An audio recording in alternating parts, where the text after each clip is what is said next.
From Hollywood, the CBS Radio Workshop. Not quite 4 months ago, death fell without warning on a little California community. Fell into a crowded schoolyard from a peaceful sky. At 10:15 a.m., January 31st, flight engineer Waldo Adams grasped the 4 throttle knobs in his right hand and slowly pushed them forward. Pilot William Carr, responding to the mighty pull of the engines, eased the wheels slowly back, keeping his feet steady on the rudder pedals, and the latest DC-7B took off from Santa Monica Airport on its first functional flight after manufacture.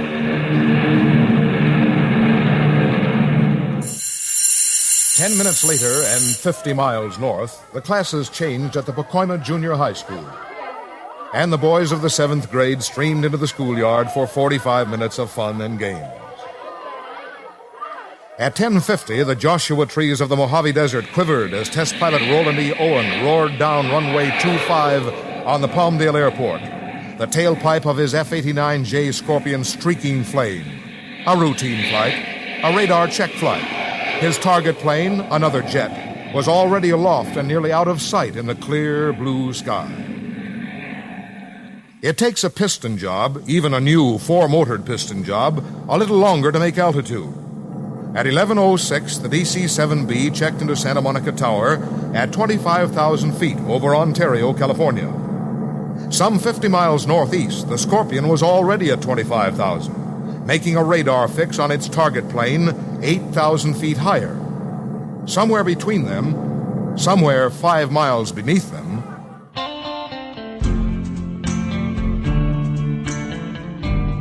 the boys of the 7th grade Pacoima Junior High were discharging their energy, teenage energy. And the mother of one of them, the mother of Ronnie Brand, felt here he couldn't have been in a safer place with an 8-foot fence around him. Even if there was a wreck on the street, a car couldn't come through that fence unless it was doing 90 miles an hour. So the only thing that could have got him was something out of the sky. Draw a line northwest from Ontario. Draw another southwest from Palmdale. They will intersect above the San Fernando Valley, one of the fastest-growing areas in the world. Put a 300-mile-an-hour DC-7B on the northwest line and a 500-mile-an-hour Scorpion jet on the southwest line at exactly the same altitude, time it just right, and they will collide over the San Fernando Valley. At 11:18 a.m., January 31st, they did.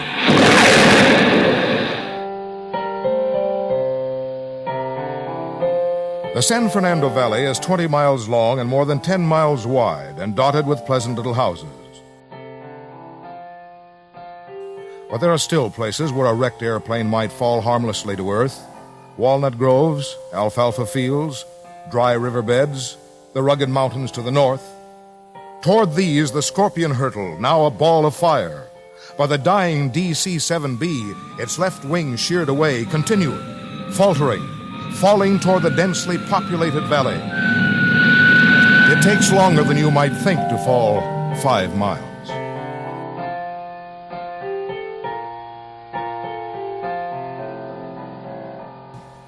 In the auditorium, Linda Luttrell, valedictorian of the 9th grade, was rehearsing her graduation speech. They can only hope that we will take their words and advice and put it to good use in the next 3 years. They will look to us with expectation, and we hope with pride. We have only one life to live, and when it's over, will the world be a better place for our having been there?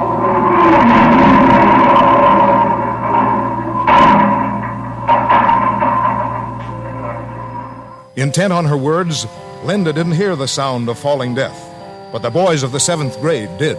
We was out on the gym field playing, and then we heard this high whistle, and everybody looked up. I saw the whole plane just coming down and was going around and around. It was on fire, and pieces were flying from it, and groups of metal were coming down together. We all started running, and I says, well, I'm with you, and we started running. And I seen Ronnie with me, and then I passed him, and then he passed me. I ran to try to get up a pole. I ran to get away. I ran from it. I just jumped to the ground and covered up my head.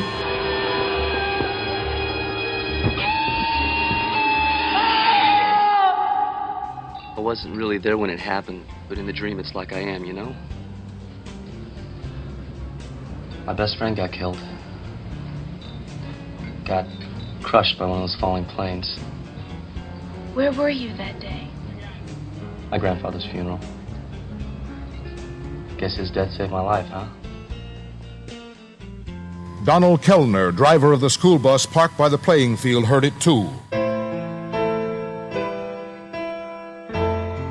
While I was in my bus, I was making out a routine report, and I heard this screaming noise, just like a plane out of control. And I stepped out of my bus and looked up, and that thing exploded. It was just right over their heads. And, of course, when they were running away from it, and these parts were rolling with them, you know, and just knocking them down as they were running away from the thing. They were trying so hard to get away from it, you know. They were just running. I was running, and if I hadn't stopped real fast, I'd have probably got it, because there's a great big piece about 5 feet long come sliding across in front of me. And a few other times, some pieces might have hit me. My main thought was to get out of the way of all the pieces that was sliding and flying.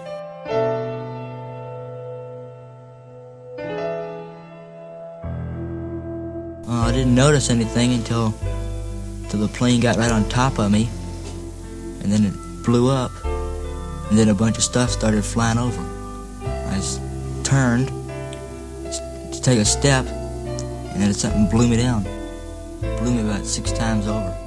I was 60 feet away from the plane when it hit the ground, and all the gas tanks on the, behind the motors blew up and gave out tremendous heat, and it felt like a pressure tank, and it felt like a furnace. I was just thinking just to keep down and don't move till I think it was all right to get up. The only time I looked around is when my boyfriend Vito Colasso that came up to him and asked that he asked me how did I look. He looked. And I just took one look at him. I didn't look at him too much because he was all burnt from his waist up. He was crying, and he says I'm ruined.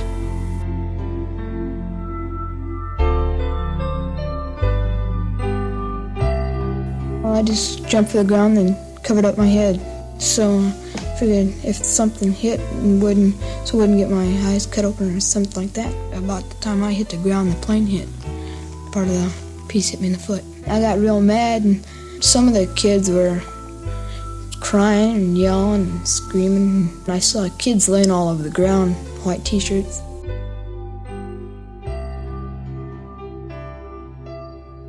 I couldn't see it until I got out of the deal because there's so much smoke. And my shoulder was hurting me most. And when I got out, I seen these kids all laying out, and I seen one guy, it was Malcolm. He's a Mexican kid. I know him very good. And I drug him away from an engine light. And I was dragging him away, and I couldn't drag him anymore because my shoulder have knocked me out. And the piece of metal knocked me out on it and wrecked me. I ran towards the crash because... after all, it's my job. I'm responsible for the boys. John Vardanian speaking, physical education instructor at Pacoima Junior High School, the first grown-up to reach the hurt and frightened boys. I didn't think, I just acted. I ran immediately to the center of the impact, the crash impact, in order to pull out any boys that might have been burning, or clothes might have caught on fire, in which some cases that happened. They called, "Coach, I'm hurt," and I had to put down several boys and told them to stay where they were. I judged how seriously they were hurt, and then I went over to the more serious. I couldn't do everything. There were just too many of them. And there was no place that was really safe, no matter where they had been. The mothers who lived near the school knew that death was close. I was ironing Skippy's shirt when I heard this awful whining sound, and I just threw my iron up, and all the steam went against the wall. And I saw the black smoke just curling up, and I said, "Oh my God, Shirley," I said, that's the schoolhouse. And she said, "Yes," so we started running. Others further away did not realize at first that their children were in danger. First thing I knew it was a school was when I got a phone call from some friends of mine in Montebello. And then they said over radio that it was the 7th and 8th grade boys that was out. And I just waited. There wasn't much I could do. I didn't go to school because I knew that if there was anything wrong that they would call me. I called some neighbors over and we just waited. Every time the phone would ring, why, I was pretty afraid to pick the phone up. I thought that you get down there and all the confusion, if you couldn't find your boy, then what would you do? I mean, I just wouldn't know what to do then. I'd just probably go back home and just wait.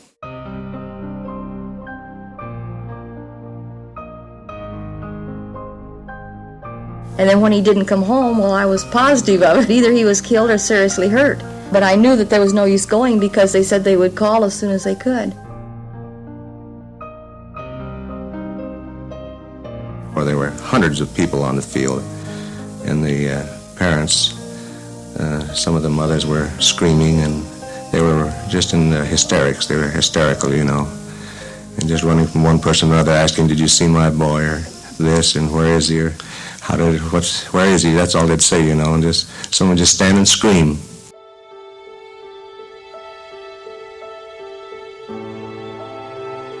The first little boy that was laying there that was closest to me had a jacket on just like Skippy's. And of course I ran to him. And we just looked into the face and it wasn't mine, so I looked into their little faces long enough to glance to make sure it wasn't mine. Because I even heard one mother say to a child, I can't help you, honey, I haven't found my own. I know my son, he yelled for somebody to help him and they run right by him. Well, see, that's a normal reaction of parents because we were looking for our own first. I started going around from boy to boy, the ones that were fallen and hurt. Looking for my boy, I didn't. I looked at everyone. The parents, those that thought or knew their boys were out there, were a little panicky. I don't blame them. Certainly no parent would, but things look differently to a 12-year-old. More realistic, perhaps. The parents, they were down there buzzing around and everything, causing a lot of confusion and scaring some of the kids that were P7s. They were scaring them pretty bad. A lot of them went to the hospital just from shock. They'd come in there screaming and everything. Scream out loud, where's my boy, and all like that. If they'd have calmed down, they'd have probably found out where their boy was a lot sooner. Mrs. Lorraine Lafreniere, who had been ironing just a moment before, finally found her boy. He was laying on his stomach. Of course, they had something over his head. His head was bleeding terrible. He says, don't cry, Mama. And I said, oh, I'm not going to cry now. I found you. And he says, let me see your face. And Mrs. Margaret Barrios found hers. And I saw my son walking toward me. He was hurt. He was bleeding. All his face was bloody. I saw that he was burned. I didn't know the extent of his injuries, but he looked pretty bad to me. But Mrs. Virginia Brand could not find her son, Ronnie, not at the schoolyard, for an ambulance had already taken him to the hospital. Well, the nurse said, we'll just have to look at every boy because we don't know who's who. And so myself and the nurse all ran around looking at each boy, and some of them were burnt so bad I had to get right down at their face and look to see that it wasn't mine. And we ran and looked at all the boys, and then I came back to the desk and spelled out my name in case they had a wrong name there, and because he was on the list of the injured. And then the doctor must have heard me or something. The doctor said, come here, I want to talk to you. And I said, well, what do you want to talk to me for? I guess I was stalling time. I knew what he was going to say. I just had that feeling. Ronnie Brand, age 13, whose heaven was in the sky, was dead. A tiny sliver of metal from the sky had pierced his temple, a tiny piece of an airplane. He loved airplanes. He just lived and breathed airplanes. I never saw him without an airplane in his hand. His heaven was in the sky. It was just airplanes. He was building a model the morning he died. I was getting ready for work and keeping after him, and he was just sitting there building this model. He had asked for a DC-7 model for his birthday, which I got because I generally buy what he wanted. within reason. And that just happened to be that type of plane that killed him. Yes, we belong together for eternity.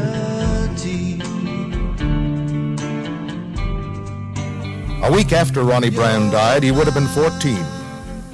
On his birthday, his mother sat talking to his closest buddies, Larry Larimore and Carl Fox. Larry, how did you feel when you heard Ronnie was gone? I felt pretty bad because he was a close friend of mine. We always went around together and had a lot of fun. But when I heard he was gone, I felt pretty bad because I lost one of my best friends. Yeah. And it wouldn't be the same without him. You're pretty close then at school. I'm sorry I didn't know you before this. We had a lot of fun together. Yeah, you seem the same type of boy that Ronnie was, just a regular boy. Mm.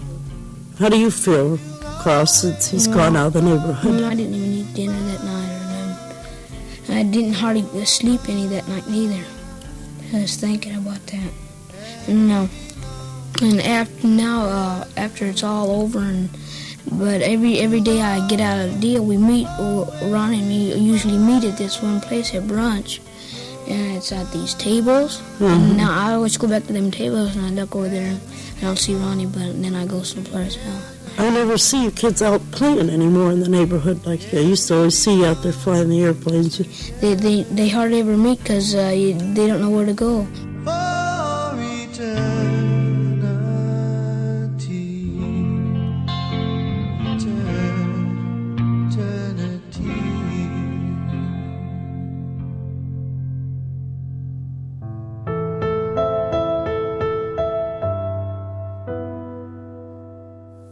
His heaven was in the sky. May he and his two dead schoolmates, Bobby Zellen and Evan Elsner, and the 4 crewmen of the DC-7B and the pilot of the F-89J find their heaven less crowded than the skies above our peaceful land, where death lurks in the ever-shrinking, overcrowded air.